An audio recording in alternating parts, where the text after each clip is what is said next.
அவசர செய்தி அனைத்து தமிழர்களுக்கும் கடத்தவும் சீலன் எங்கே அப்படிங்கிற தலைப்பில் தான் நம்ம இன்றைக்கி இந்த காணொலியை காண இருக்கோம். நாம் தமிழர் கட்சி தொடர்ச்சியாக கனிம வள கொள்ளைகள் மற்றும் தமிழகத்தில் இருக்கக்கூடிய அனைத்து வளங்களுக்குமாக போராடிக்கிட்டு இருக்கு. அப்படிப்பட்ட அந்த கட்சியிலிருந்து பல களப்போராளிகளை நம்மால் அடையாளம் காண முடியும். அந்த வகையில் தான் பத்மநாபபுரம் குமரி மாவட்டத்துடைய செயலாளராக இருக்கக்கூடிய சீலன் அவர்கள் நமக்கு அடையாளம் காணப்பட்டார்.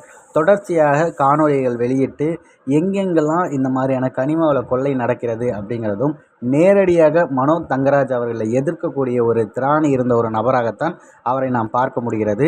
நாம் தமிழர் கட்சியில் அண்ணன் சீமான் அவர்கள் அனைத்திற்கும் துணை நிற்பதாக எல்லா விஷயத்துக்கும் பதில் சொன்னதால் எந்த இடத்திலும் சமரசம் செய்யாமல் இறங்கி அவர்களுக்கு நேர் எதிராக நின்று ஒரு சமரசம் செய்யாத ஒரு போர் வீரராகத்தான் நம்ம இவரை பார்த்தோம். ஆனால் நேற்றைய தினம் இரவில் இருந்து திடீர்னு இவரை காணோன்னு சொல்கிறாங்க. விடிய காலையிலேருந்து சீலன் எங்கே அப்படிங்கிற ஒரு ஹேஷ்டேக்கில் ட்ரெண்ட் ஆகிக்கிட்டு இருக்குது. ஸோ இந்த விஷயம் நமக்கு புரிஞ்சு கொள்ளவே முடியல, எதனால் இது நடந்ததுன்னு தெரியல.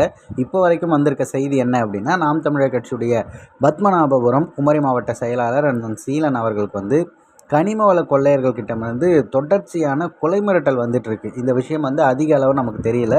ஆனால் தொடர்ச்சியாக கொலை மிரட்டல் வந்துட்டு இருந்ததால் பார்த்திங்கன்னா கொச்சிக்கோடு காவல் நிலையத்தில் போய் புகார் அளிச்சிருக்காரு. புகார் அளிச்சிட்டு வீட்டுக்கு செல்லும்போது முட்டைக்காடு கோயர் குடியிருப்பு பகுதியில் இருக்க ஒரு சிற்றுண்டியில் அவர் சாப்பிட்டுட்டு அங்கே அலைபேசியை சார்ஜில் வச்சுட்டு அதன் பிறகு அங்கேருந்து கிளம்ப போகிறாரு. ஆனால் அதற்குள்ளே சமூக விரோதிகள் அவர் சுற்றி வளைத்திருக்காங்க.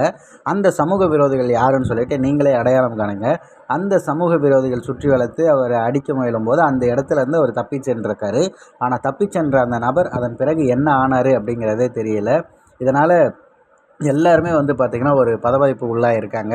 ஒரு சிறந்த களப்போராளி என்ன ஆனார்னு சொல்லி தெரியலங்கிறது தான் இப்போ வரைக்கும் ஒரு செய்தியாக இருக்கிறது.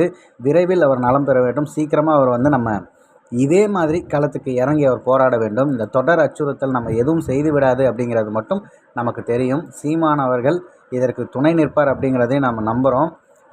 சீக்கிரமாக அவர் கிடைக்கணும் அப்படிங்கிறது மட்டும்தான் இப்போதைக்கு இருக்க செய்தியாக இருக்குது. அனைத்து தமிழர்களுக்கும் இதை ஃபார்வர்ட் பண்ணிடுங்க.